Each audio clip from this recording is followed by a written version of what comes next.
Hey, AfterBuzzers. If you didn't know, it's Kevin Undergaro, the executive producer of AfterBuzz, along with my partner, Maria Menounos. Hi, everybody. And Maria and I, as you know, have put so much time and money into the AfterBuzz TV product and really haven't seen a lot in return. Nope, not yet. But one of the ways you guys can actually help us is by tuning into our new reality show, Chasing Maria Menounos. It premieres Tuesday, March 18th, 10 o'clock, 9 p.m. Central, and features me and Maria basically bickering, fighting. No, it's not just bickering and fighting. You get an inside look into my life, behind the scenes. You'll also get a behind-the-scenes look at AfterBuzz. It's really funny. It's not just bickering, and it's not fake either. So that's actually something no. to think about. It's definitely not fake. It's definitely not fake. But please tune in to Chasing Maria Menounos on Oxygen, Tuesday, March 18th at 10 p.m. All of your support will help AfterBuzz because Maria certainly won't. So rude. You're listening to the AfterBuzz TV Network, now the largest new media platform on the web, and your #1 source for after-show entertainment. Very good, Gene. Johnson.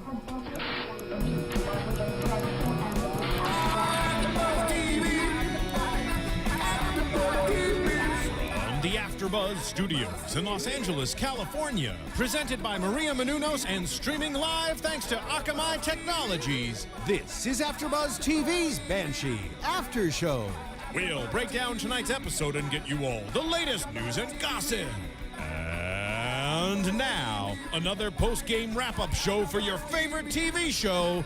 It's AfterBuzz TV's Banshee After Show. Hey there, Fanshees. You know what time it is. AfterBuzz TV, talking about Banshee Season 2, Episode 9, Homecoming. I'm Matt Lieberman. As always, Miss Oriana Leo. Hello, here. everybody. So bummed you weren't here last week. I know. Glad you're back. Thank you. Unfortunately, Monis Rose out this week, but we'll have to hold it down in his absence.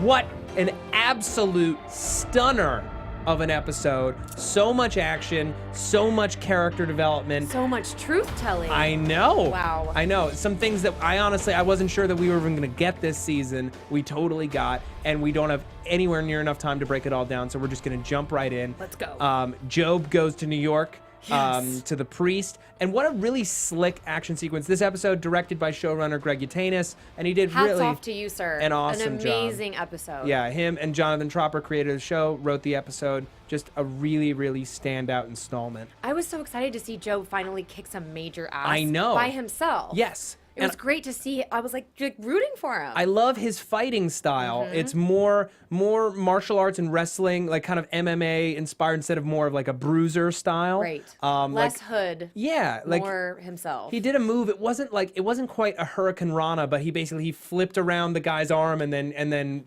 pulled it back and broke it. And he moves like an assassin. You know, he moves more like a thief than I feel like Sheriff Hood does. I totally agree. But it surprised me. I thought I guess I felt like I had seen Job in action before, and this made me feel like I don't know anything about the guy. Right? He was a one-man wrecking crew. Yep. Until he gets captured.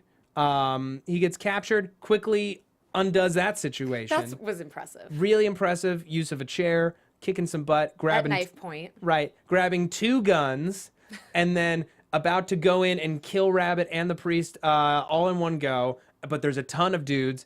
Runs, and just when you think he's about to get out, he gets hit by a car, and I literally just went, what? I screamed. Yeah. I screamed so loud because I thought, I don't know how they do that, special effects and stunts, but he looked like he got creamed. Yeah. I thought he was dead. He got dismantled, Yeah. it looked like.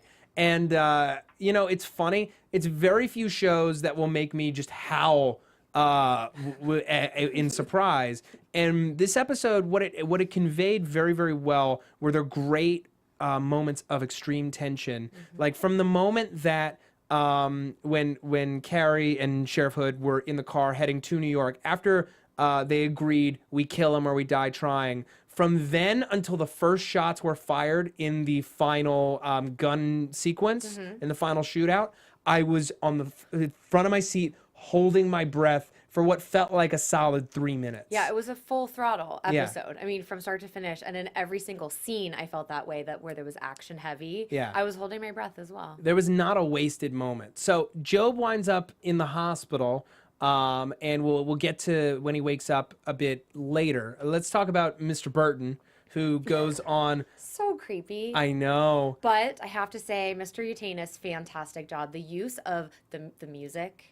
I loved the way that the music played, the cinematography, the slow stroll through his little assassination plan. Well, we get a lot of great music from Methodic Doubt on the show, but isolated tracks we don't often get. And I feel like this one was kind of like, it was almost a view into sort of his psychology. This sort of like, he's a man with a job to do. I love his ritual. He takes his glasses off before he kills someone, which is like something that I'd noticed but never really stuck out to me before. And then he stuck his face in his first victim's face. Like he wanted to watch him die up close, which was very poetic and disturbing. Yeah, very disturbing. And it's like, to me, what I love about it is the ritual. Because this guy, I feel like if he wasn't under someone's leash, he would just be a serial killer. Right. Like he enjoys these kills, and then also the feelings that he gets afterwards. The mix of pride and of shame. No guilt. No. Because they all did something wrong to his, the guy he's protecting. Right. But he kills our neo-Nazi buddy from the last couple of episodes, and then he goes to kill our stripper friend. But Rebecca saves her. Which I was hoping that would happen. Yeah. But I was kind of surprised. I thought she had, quote unquote, made her decision. Right. I honestly, I'd kind of lost hope that we were going to see a turnaround for Miss Bowman, but she, not only did she help her get out of Dodge, she's got some deep conflict going on. Major. Yeah. Well, Alex Longshadow makes an appearance. This is skipping ahead a bit, but I want to talk about Rebecca. So like the line that she delivers to our stripper friend before she leaves, I believe it was like, I know what it's like to be trapped in your own life. That's exactly what I wrote down. Yeah. And she's been really wrestling with the fact that she can't, if she tries to leave her uncle, he'll have her killed. It seems like she's trying to find power within the confines of this situation. Very limiting situation. Exactly. But she's starting to own it, and she's starting to realize that, okay, there are certain things that I can do. And she's becoming Kai's right-hand man, but she realizes that this woman's going to get killed because she said something. Yeah. And that's not what, she can't live with that. Right. She can live with some of it, but she can't live with the murder of an innocent on her hands. Like, that's the thing. When the mayor was killed last season, at the end of last season, though she played a role in it, it was not her fault that he died. Right. That was Kai's fault. This would be on her hands. 100% the same way that Jason was on her hands, and she can't have another death on her. I don't think that she could withstand that kind of pain. I don't think she has the fortitude. But I love the point that you're making about finding her power within her situation. She doesn't have the power to leave it, but she can use it to her advantage, and she can forward her own agenda without, causing herself any harm. Right. Yeah. So I don't know whether or not Alex recognizes this when he tries to sway her. I know. I was wondering the same thing. Does he want her to tell Kai? Does he think that she's so, innocent and naive that he can just manipulate her by kissing her in the meat locker? Well, I imagine she didn't tell Kai about the kiss. Right. But he did want her to let him know that he was coming for him with both barrels. How do you think she felt about the kiss? I felt a little grody. And I couldn't tell how she felt. She wiped it off as if it was gross, but at the same time, there was a curiosity there. Yes. And, we've talked about her sexual curiosity and how that's kind of wrapped up in a lot of other unfulfilled feelings and a lot of repression. And part of her, I think, wants it. I think so, too. She seemed, the way that I kind of thought she did a great job with her reactions as an actress. Lily is her name. Yeah, Lily Simmons. I saw in her this sort of initial maybe shock, maybe repulsion. Yeah. And then again of going, wait, I have a little bit of power here. Yeah. And a man wants her. I mean, she's so confused about what sex and attention really means. That I think she goes through a total plethora, rainbow of emotions in about 5 minutes or less. And at the end, she realizes, I do have a choice to make. She has many choices to make, and they're probably going to happen on a daily basis. Yeah. And the one thing that I'm left wondering is this the moment that Rebecca Bowman realizes that her sexuality and her looks are a weapon that she can use? I hope so. She needs one. She needs one. Same, like I was saying, power within the confines of her very restrictive situation, but she has assets. Yeah, you know. I love that she stands up to Burton later. You know, later on in the show, he lets her know flat out, "I don't trust you," which we've been suspecting this whole time. And, you know, she doesn't trust him. What did she say? I don't give a shit. Yeah, I don't give a shit, which is perfect. Yeah. She doesn't need to give a shit because ultimately, even though Burton is the only one who's really loyal to Kai, you know, who would die for him, Rebecca wouldn't die for him. But because she's blood, she has more power than him. She knows that she can't be killed. Right. You know, what was the scene where, or no, I'm talking, there's a parallel here between Rebecca and Carrie.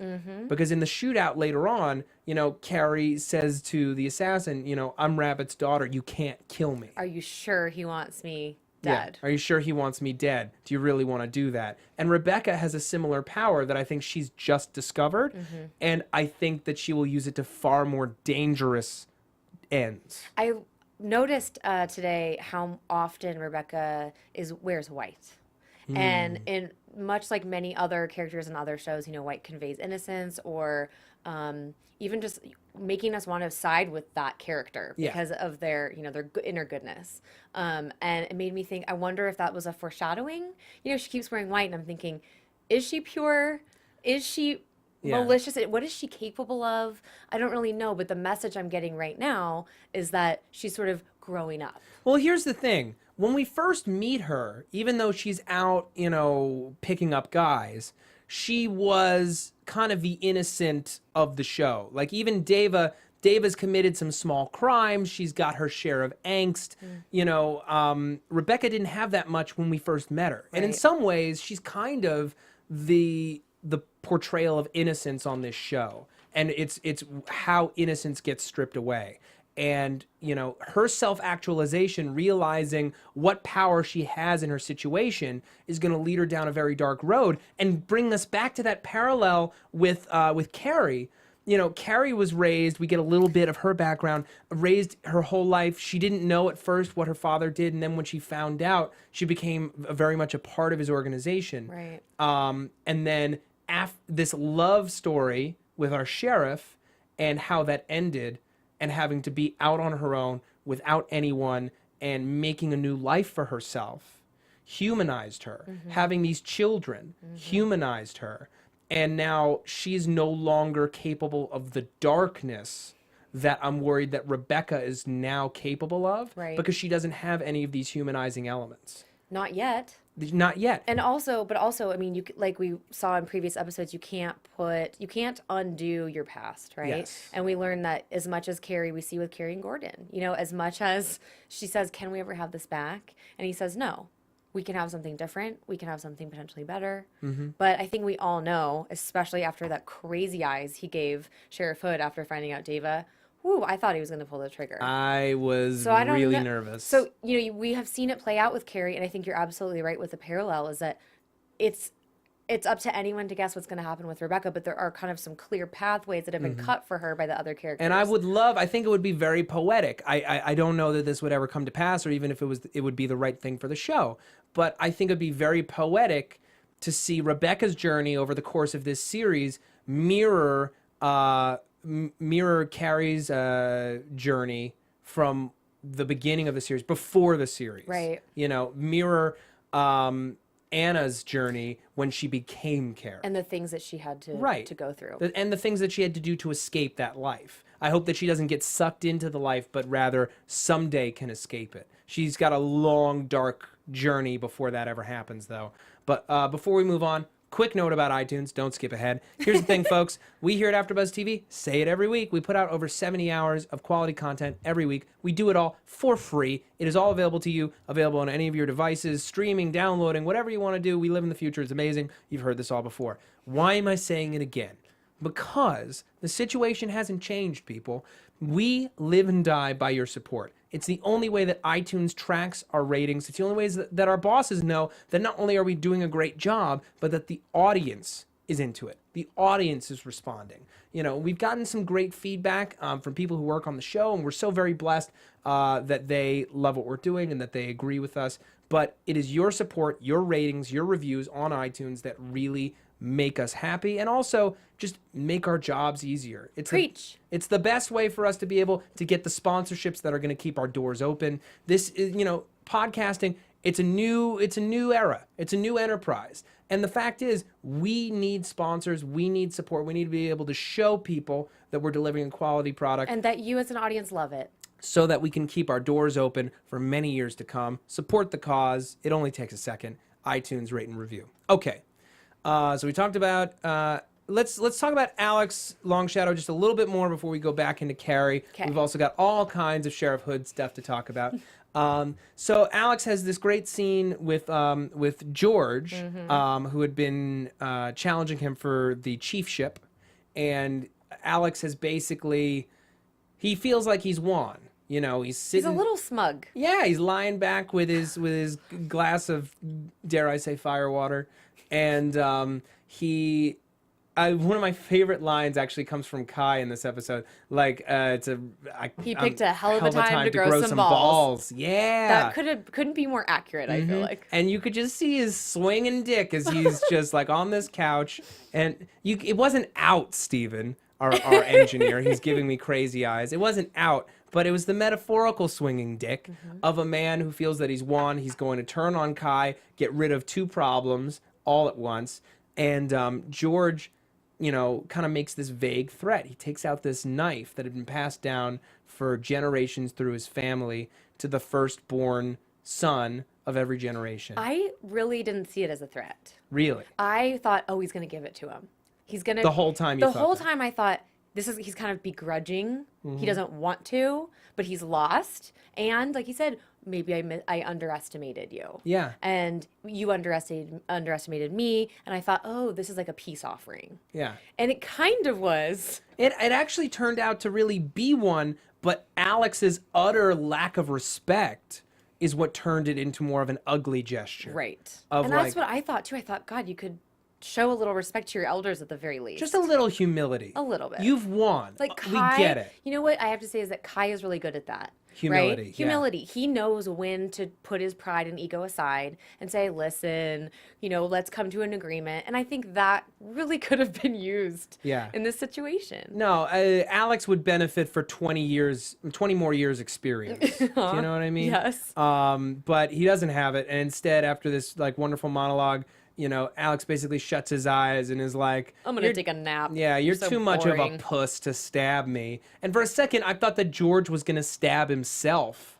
Oh. Or like cut open his own throat or something. I don't know. But instead, he throws it an inch from Alex's head, and now he's got this knife. Now he's got the generational He's got this knife. nice generational knife to give to his firstborn son, potentially with Rebecca Bowman, maybe. We don't know.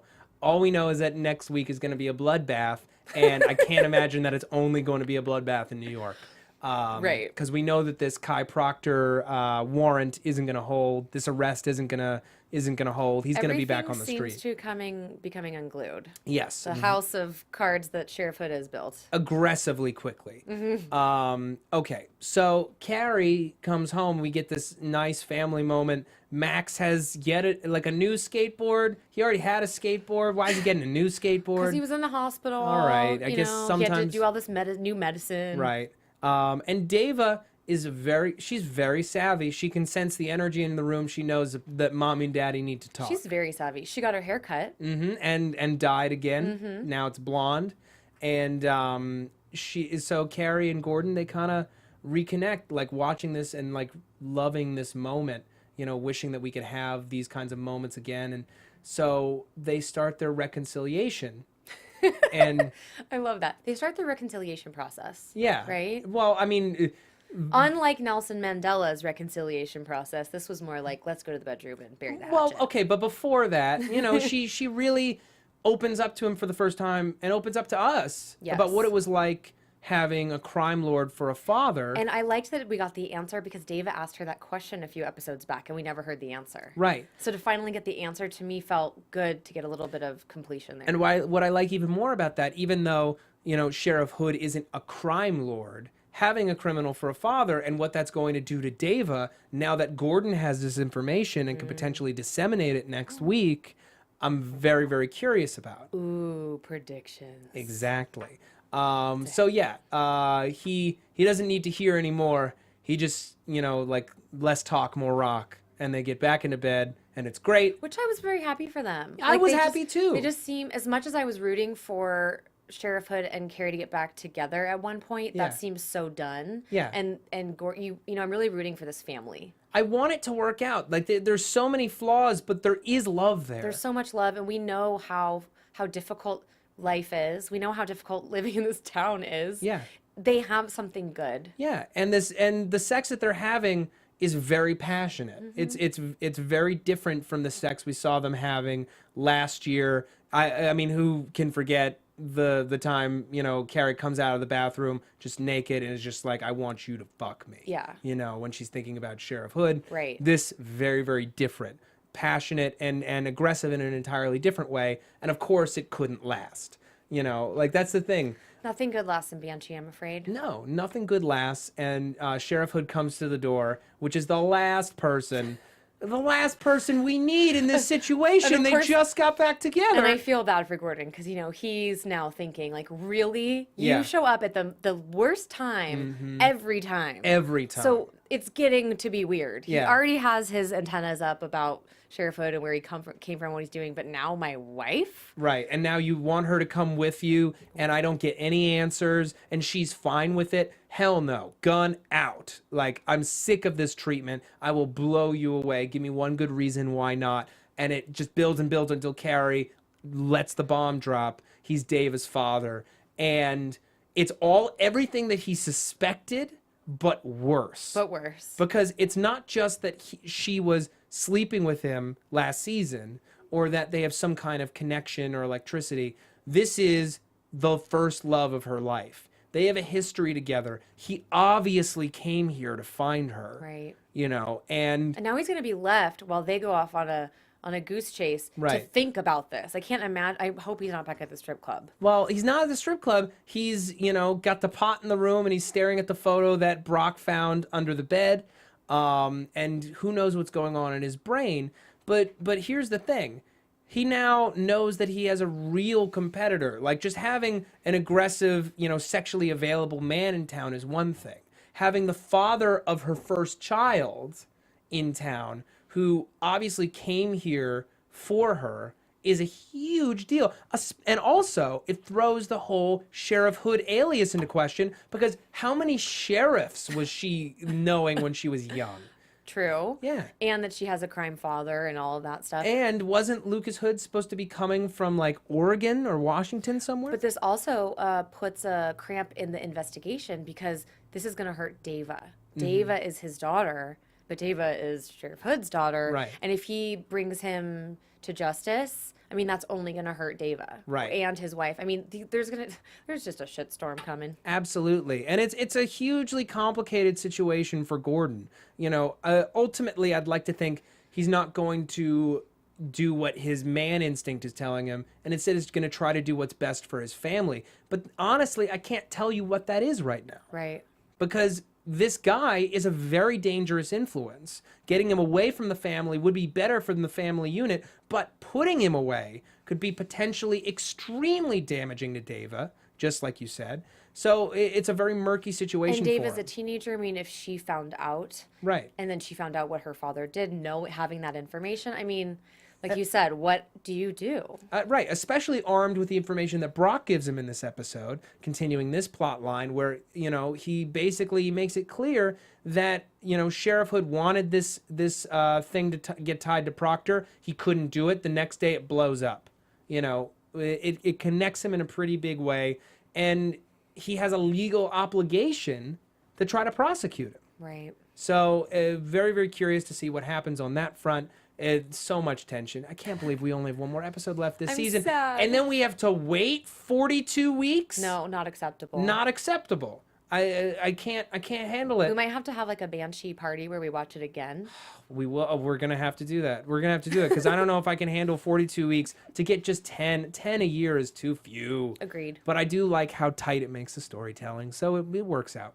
Okay, let's talk about the sheriff. Let's talk about Emmett. You know, Emmett's departure still rocking the sheriff's world a little bit. And he's not really gone, and I'm kind of hoping he doesn't go. Me too. First of all, his wife just lost her baby, her fetus. Yeah. And she was in the hospital, and now he's saying he wants to go to Florida and see how that feels. Is he taking her with him? I assume. I hope so. Yeah, he's not. No, he is a Christian man. He wouldn't abandon his family. He wouldn't abandon his wife. That's what I was thinking, but I Yeah. also thought it seems odd that he just wants to leave. Look, I think he's afraid. He's afraid of himself. He's afraid of what he's capable of. Sure. And, you know, going as far away as he conceivably can. You know, Florida is pretty far from Banshee, and it's by a coast. You know, it's out by the water. Maybe just a change of scenery, an extreme change of scenery, might protect him. It's this Protect him from himself. Right. It's the denial phase of realizing what you really are and what you're really capable of. He's doing whatever he can to make it impossible that he could cross the line again, but he knows in his heart of hearts that that is impossible. Right. You can't unbe who you are. Right. You can't undo yourself. Right. This happened, and it was a conscious decision. You know. What Sheriff Hood says in bed with Siobhan. Right. So brilliant. Yeah, absolutely, 100% agree with that. It was a conscious decision, and that's what's twisting Emmett up inside. It's why he keeps walking by the caddy. Is like, how am I don't want to leave this life, but how can I possibly represent the law when I have such utter disregard for it? And I loved his scene with Sheriff Hood because I think it spoke volumes when he's like, you know, you have utter disregard for all this stuff, and, you know, you think you're fooling everyone, but you can't fool me. And You see the look on his face. the blank look that the sheriff gives anyone who who says that they know what's up, like the one that he gave Jason earlier in the season. It's like, how's that? And he's like, you're a good man, and that throws the sheriff for a loop. And I'm sure the first thought was like, okay, No, I'm not. Yeah, no, Emmett, you don't know what you're talking about. But then it sits with him, and it stinks, and it hurts. It's gotta hurt. I loved the I think it was Carrie's monologue over. Sometimes when you live a lie long enough, it feels like the truth. Right, and he's like, you know, he's going up to the front desk with this Proctor arrest report, and he's cracking jokes. He can't fill out the paperwork. He doesn't even know how to do it. But that's an accepted part of his relationship. I forget her name. Who's at the front desk? Is an accepted part of his relationship with her. He's getting comfortable, which is the last thing when you're a thief. And an imposter. To get comfortable where you are and to be comfortable, you know, protecting the law and protecting these people is incredibly dangerous for him, potentially more than I think he's realizing.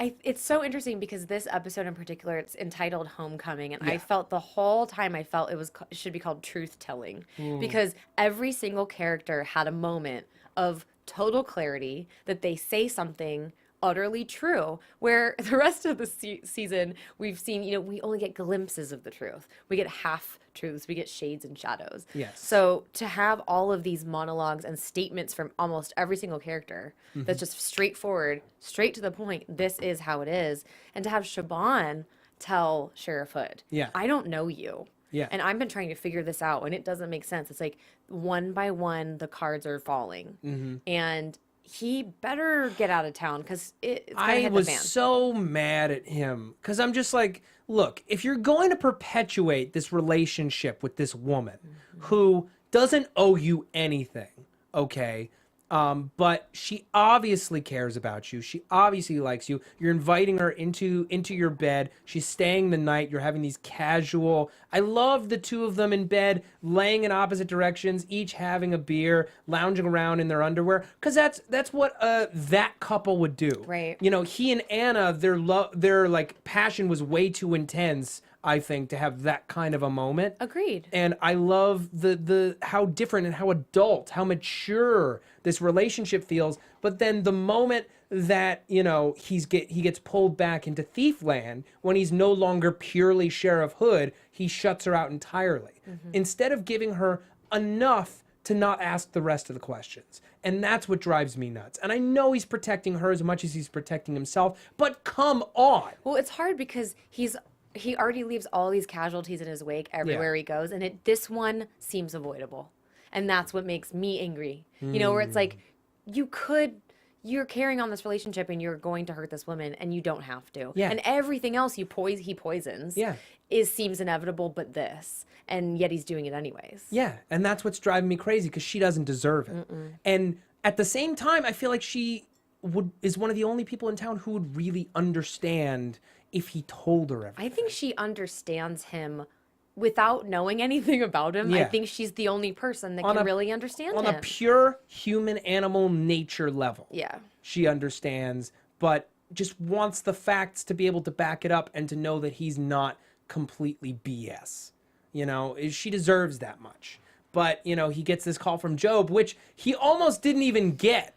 I know. Because he was too busy with the hanky-panky, and she makes the point, you know. You're like, the only sheriff that doesn't answer the phone. Exactly. Which he's like, oh, shit, you know, and answers the phone. That's not his exact reaction. But, you know, going back to maintaining the cover, and then it's just out the door. It's not like a friend is in trouble. Or, that's what I don't understand. Or, you know, that gangster who came to town last year? He's surfaced. I have to go investigate. You can't come with me because you can't go with me. It's out of our jurisdiction. That's all she would need. Yeah. But he shuts her down. Yeah, shuts her out entirely. Now, granted, if he had told her, she exactly would be the sort of person to be like, no, I'm coming, screw you. But, you know, then I don't want to say he could have knocked her out. I was going to say he probably would have just hit her. He probably would have just hit her, which we don't want. No. But yeah. So he and Anna head off to New York. Hold on, before we go to New York, is there anything else that we need to talk about in town? Ooh. Kai. We need to talk about Kai. And his visitors. Yes. So Kai's in prison. Sugar visits him in prison. Now, did we know how deep this went, that he did time for work he was doing for Kai, and that Kai came to visit him? If we knew if we knew that was the reason that he was in prison, it would have come up at the very beginning of the series. I don't know that we knew that specifically. I felt surprised. Yeah. I'm not shocked, but I was like, oh. Right. My assumption from the way Sugar spoke about being a con was that this was a lifestyle. This was something that happened before Banshee. Right. I did not really pick up that, like, oh, you were working for Kai like everybody else. Yeah. He did time for him. Yeah. He's been there Kai's whole life. He's known him his whole life. He considers him on some level a sick version of family, you know, and he's trying not to backpedal for what he did, but he's trying to basically make sure, no matter how the cards fall, that he'll be okay. And I didn't like that at all. It seems a little two-faced, because he's been on Sheriff Hood's side and looking Kai straight in the face and saying, you know, don't mess with him, don't mess with us. Look, he still is on Sheriff Hood's side. The kind of life that he's led, and at his age, he's too old to, you know, be living in fear. True. And he just wants to let Kai know, because he's known Kai way longer. He's pragmatic about it. He's pragmatic about it. It's like, look, business is business, friendship is friendship, family is family. Hood doesn't consult me on what he does. If he did, yeah, I probably wouldn't have told you. I have an alliance with him, but I just want you to let you know it's nothing personal. And Kai seems to think it is personal. Yeah, well, no shit. You know, basically his rage for Sheriff Hood, I think, is the first chink in his armor, because Kai is the king of pragmatism. Well, I was going to say, but Kai seems, that's the thing, is that when Kai takes something personally, right, it goes to the end. It goes haywire, yeah. Blood will be spilt. But that's the thing. Kai is the most pragmatic character on the show, and to have him completely lose that pragmatism is an incredibly dangerous thing. And it shows us how deep this, you know, rage goes, and how far he'll go when someone is really, he's ultimately more threatened than he's ever been. And he's more vulnerable than he's ever been. And it's again, a great parallel that I love. Kai versus Rabbit. Kai is pragmatism first, emotion second. Rabbit is emotion all the time, and then regret some of the decisions you made along the way. Talking about, the assassin that failed to kill Carrie and Hood in episode 5, and, how everything went down at the end of last season. The fact that they're going to be coming after him before he's got his health back. Not just that, but he goes, I looked for my daughter for 15 years, and now she hunts me, and I was trying to... He's so operatic. He's so operatic and poetic, but also I was just thinking, but you were looking for her to kill her. Right. Like, the way he romanticized the idea was like, I've been looking for her for 15 years. Now she's hunting me. How dare she? I'm like, but you were hunting her the whole time. Mm-hmm. Like, but that doesn't seem to be... No, it doesn't seem to work for him. No, not at all. All of that is lost. Mm-hmm. I think he just wants to win. Yeah. Well, Kai, he has this visit from Sugar, and then even more dramatically, His mother. He gets a visit from his mother, who we met earlier this season, and just an incredibly moving scene as she apologizes. She apologizes, and she really drops truth bombs. I felt like, because he's been asking for acknowledgement of what happened forever. And she's just like, I learned about my son is alone, and he's just like, Mom, I've been alone my entire adult life. What's different now? Yeah. What's different is he's in prison, and she's had enough time to think, and she's finally accepting the blame for her part in his transformation into this monster. Which I thought was beautiful. Yeah. Especially that Kai was accepting of it and receiving of it, because I think as an audience we can agree that if he wasn't treated this way by his family and his community, he never would have turned into the person he is. Well, it goes back to love and pragmatism, because he's someone who so desperately craves love, craves commitment, but was so utterly failed by family and by love that he became a ruthless pragmatist. And, that's why Rebecca's so important to him. That's why her sleeping with Jason was a betrayal, because, he's not family. I mean, not that she should be banging family, but... He might prefer it. He might prefer... Who knows? Who knows? Because we leave that kind of icky and open-ended. But, he will not be betrayed by family ever again. Versus Rabbit, who, loved so intensely and sees violence as a form of love. It's coming from the same place. The two are so utterly mixed together that they're the same thing. And I love this scene, and to see him react, and just what a wonderful performance. Fantastic performance. And he's so utterly heartbroken. And I was on the edge of my seat, waiting to hear what he had to say when she was like, "Can I come and see you again?" I know, and he takes a couple beats to answer, and I thought, "Oh God, please and say it's yes, please say yes." Just a little. Yeah. And his mom says, your father demands contrition from everyone but himself. And to hear her just be able to articulate all of the hypocrisy in their family, in a life, that's all that Kai's really ever wanted. I don't know that it makes him feel any better, because he's known that to be the truth for a long time. And that's also that line totally describes Rabbit too. He demands contrition from everyone except himself. He's so utterly arrogant. Yep. And arrogant and myopic. Yeah. And it kind of, in a way, and I may be completely off base here, and you tell me, it kind of reframes a lot of what I think this series is about. And it's about criminals, it's about gangsters, it's about people and our dark side, but it's also, I think it's an examination of what drives good people and bad people to do very terrible things. I don't think you're off base at all. I think that's exactly what it is. And as we get further towards the finale, I feel like we're taking a couple clicks, like click, click, click, just like the safe in the beginning, where our perspective is changed just enough that we're getting all of this insight about our characters and storylines. You can't help but think that. I love... It's beautiful, isn't it? Loved everything. Okay, we don't have a ton of time, so we got to jump to New York. And a great sequence. They get to Job just in time. And this shootout with these two guys dressed as priests. The hospital shootout scene was amazing. I loved, because you have that round robin effect, if you will. Yeah.